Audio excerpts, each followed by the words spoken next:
We're getting ready to start the autocross season, and in the last video I did on this car, we did springs in the front to try to get it softer to make it handle better because I knew we had too stiff of springs in it. I've always kept notes on ride height, where my weights are and all that stuff, and I think I took the notebook, put it somewhere safe so I could find it, and now I have no idea where that is. But I did find some individual notes here and there that I had scribbled in other notebooks when I was having trouble finding that one, I guess. So I found some notes that we could start as a baseline, and I went ahead and transferred it all to a new book so I can start a new book that's different than anything else I have so they don't get mixed up with all my other books.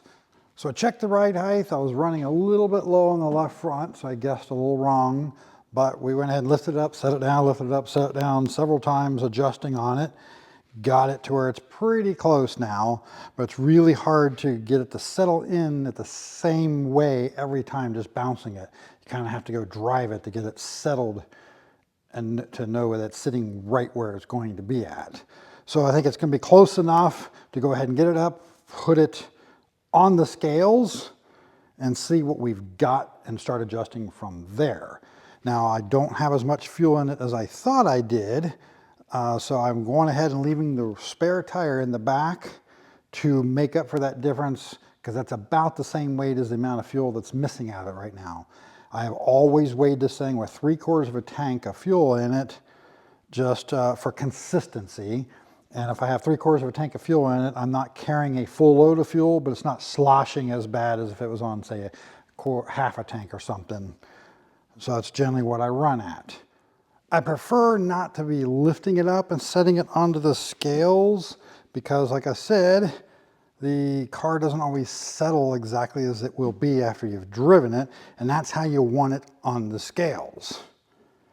But these scales didn't come with any ramps, and I am kind of in the process of making ramps for them, but they're not done yet because I got to put a whole new extension cord set up together for my TIG welder to finish welding them up. So we're doing it this way. We're going to get as close as we can get. I've already got the scales turned on and zeroed out. That is important.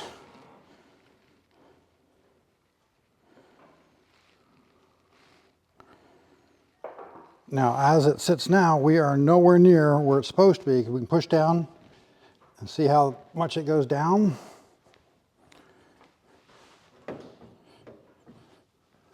And then we want the back to do the same thing, kind of. All right, well, let's see what the weights look like.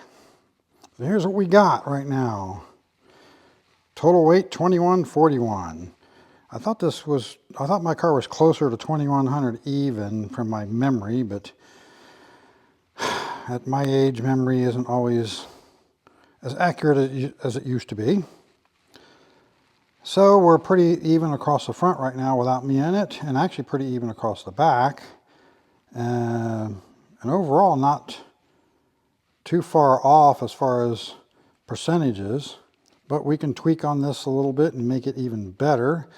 So since the real important number is while I'm sitting in it, as I'm driving it, I'm going to get in it now and see what we got. Should add, unfortunately, about 200 pounds. I'm not as light as I used to be.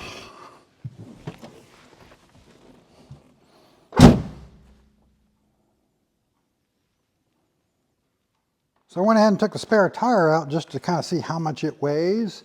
And it weighs about twice as much as the missing fuel.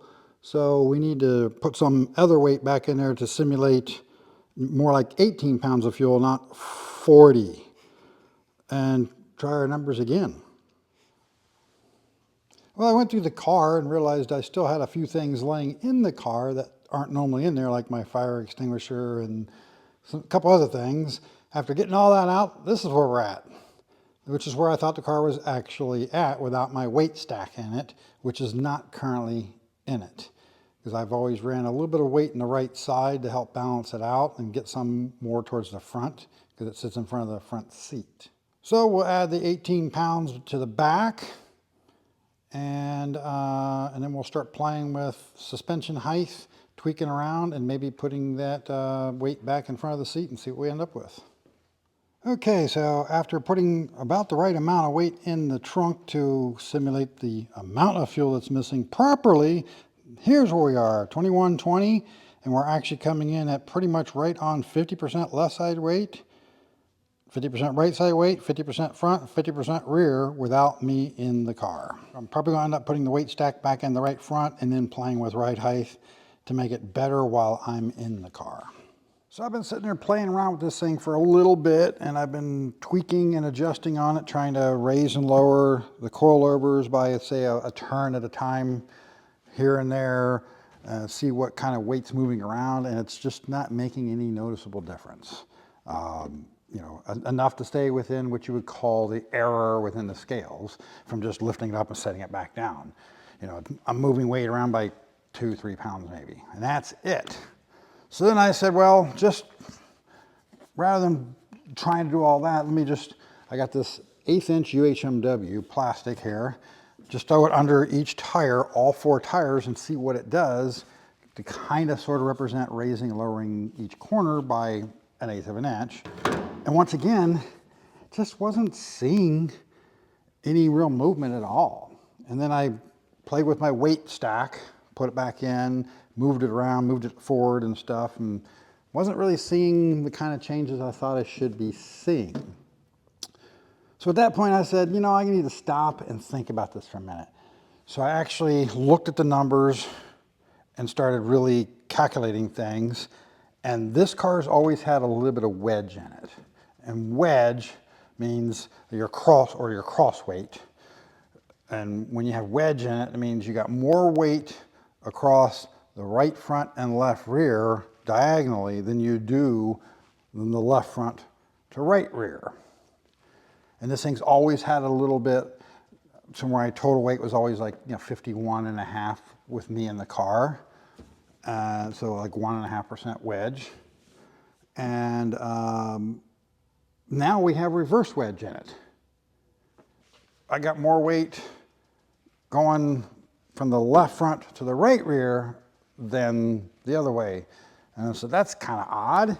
Nothing's changed on the car other than putting coilovers in the front. And as long as I got the ride height the same on the front as it was before, it shouldn't have changed the wedge. So I got to thinking about it, and sway bars. I haven't disconnected my sway bars. I never have, and scaling it because they've always sat really neutral. Actually, my front sway bar has always been so neutral that just driving straight down the road, I hear it rattling if you're not turning. And I got to thinking about it, and I'm like, ever since I put this coilover front suspension in, I haven't heard it rattling. So there's probably some preload in the front sway bar now. And I do remember when I swapped the springs out, I did have to kind of push it down to get the bolt through on full droop, which I don't remember doing in the past. So I'm gonna go ahead and disconnect all the sway bars and start over.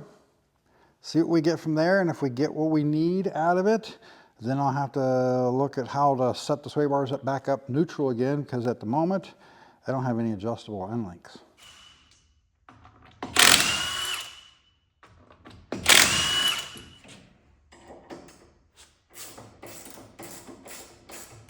So here we are. I got several more hours of just playing around, trying some different stuff, seeing how the car reacts to different weight with me in it and me not in it. And this is the numbers we've got. This is the best numbers I've ever had on this car. Let me get the center back up.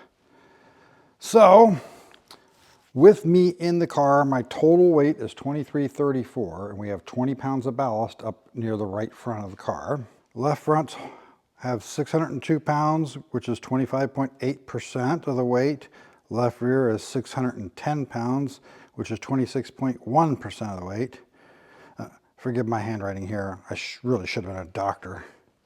My right front is 554, which is 23.7%. My right rear is 568 at 24.3. That's huge leaps forward from where I started at. And if you look, my left side weight is 1.9%, and the rear weight is 50.4, so we're just slightly heavy in the rear. I'd rather see it about 50.5 in the front than in the rear, but that's where we're at. Now my cross weight is actually 49.8%, but that is actually reverse wedge. So that means with that kind of wedge, it should actually turn a little bit better to the right than to the left, but by a very small margin. And I'm okay with that because we got more left side weight. I've never had reverse wedge in a car, so I'd like to try it like that and see what we get. So now the idea is start hooking up sway bars. I'll hook up the rear sway bar. We'll see if it changes any of these numbers at all. And now this is with me out, not in the car. So the car weighs 2134 without me in the car. And these are my percentages without me in the car, but that doesn't really matter so much for what we're trying to accomplish here. We want to know what we got with me in the car as we're racing. So we'll hook up sway bars. Let's hook up the rear sway bar, see if these numbers change any. If they do change any, then we need to tweak on the sway bar to try to get it more neutral. Then do the same with the front, and you'd be surprised how just a tiny little bit of just pushing the sway bar a tiny bit just to get the bolt through will actually change some of these numbers. So just comparing numbers with the sway bar hooked up and not hooked up in the rear only, the rear sway bar is actually pretty darn neutral overall because my weight went from just 1 pound difference here to there. Left front gained 1 pound, left rear gained 1 pound. Right front lost 1 pound, and the right rear showed the same. But yeah, that actually means that the rear sway bar is pretty neutral. It wouldn't be a big deal to try to put any real work into doing anything with that. So now I hook the front sway bar up and see what happens. So hooking up the front sway bar, it's not quite neutral enough.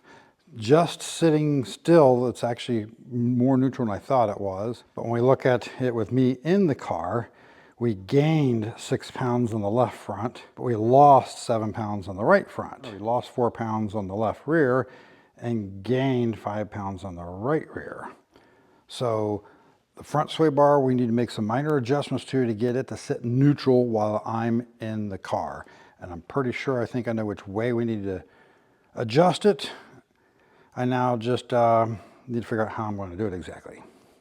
So what I found I need to do in order to get the sway bar to be neutral when I'm sitting in the car is right here.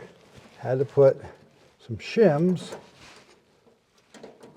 underneath the block here for my sway bar mount.